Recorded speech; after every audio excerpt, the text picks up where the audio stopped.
Today we are going to discuss about electroplating.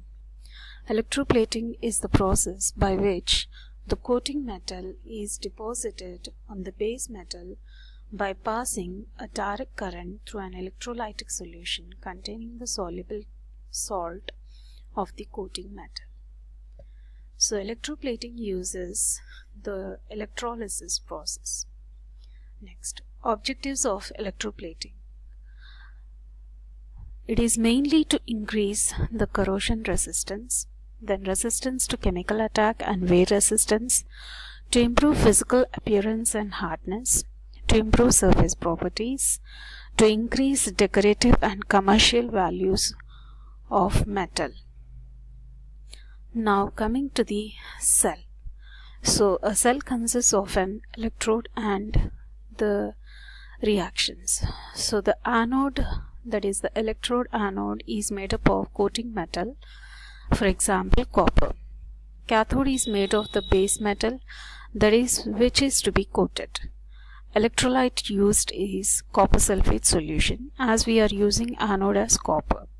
So we are going to coat copper on a cup. So reaction at the cathode. What happens at the cathode?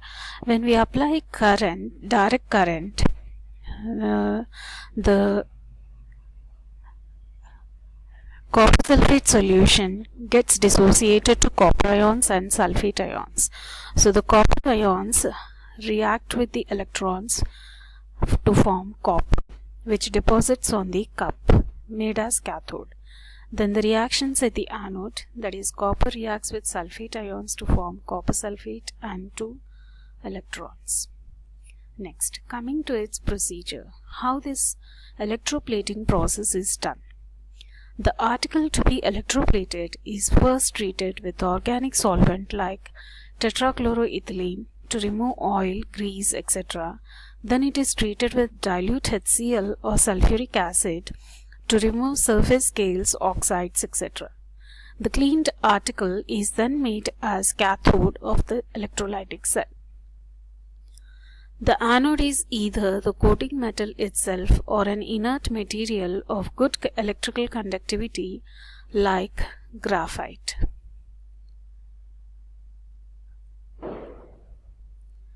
The electrolyte is a solution of a soluble salt of coating metal, and here we are taking copper sulfate solution. When direct current is passed, coating metal ions migrate to the cathode and get deposited there. Thus a thin layer of coating metal is obtained on the article made as cathode. For brighter and smooth deposits, favorable conditions such as low temperature, medium current density and low metal ion concentrations are used. The diagram is as follows.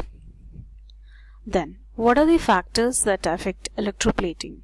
Here, we mainly discuss about pH, temperature and current density, as there are many factors which affect electroplating, but we are going to discuss only about the pH, temperature and current density. So first coming to the pH. For a good electrodeposit, the pH of the bath must be properly maintained.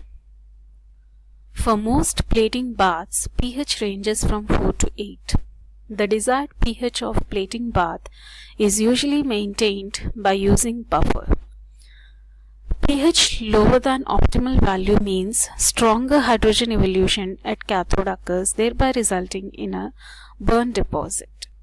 pH higher than the optimum value means precipitation of hydroxides of the metal on the electrode surface. In a neutral bath, if the current efficiency is greater at the anode than at the cathode, the bath becomes more alkaline. If the electrode efficiencies are similar, the pH of the bath remains unchanged. Hence, a change in pH of a plating bath is good indication of electrode efficiencies.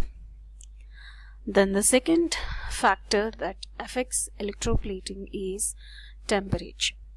In general, the electroplating bath solutions should be used at room temperatures. Warm baths are also used, which cause an increase in the bath temperature and also an increase in the crystal size. Increase in bath temperature increases the solubility and thereby the transport number, which in turn leads to increased conductivity of the solution. It also decreases the viscosity of the solution, thereby replenishing the double layer relatively faster. At higher part temperature, hydrogen evolution at cathode takes place, thereby leading to corrosion of equipment and decomposition of organic additives. Next, the third factor that we are going to discuss is current density. In the electrodeposition process, the uniform coating of the specimen is dependent upon the current distribution parameter, and it is usually expressed in ampere meter per square of the electrode surface. At low current density, the surface diffusion process is faster than electron transfer. Consequently, atoms can find the most favorable points, thereby resulting in uniform deposit. On increasing the current density, the process of surface diffusion retards in comparison to electron transfer. Consequently, the atoms may not be in a position to reach the favorable points. Higher voltage is required, so the number of nuclei formed are likely to increase, thereby leading to a less ordered deposit with microscale features.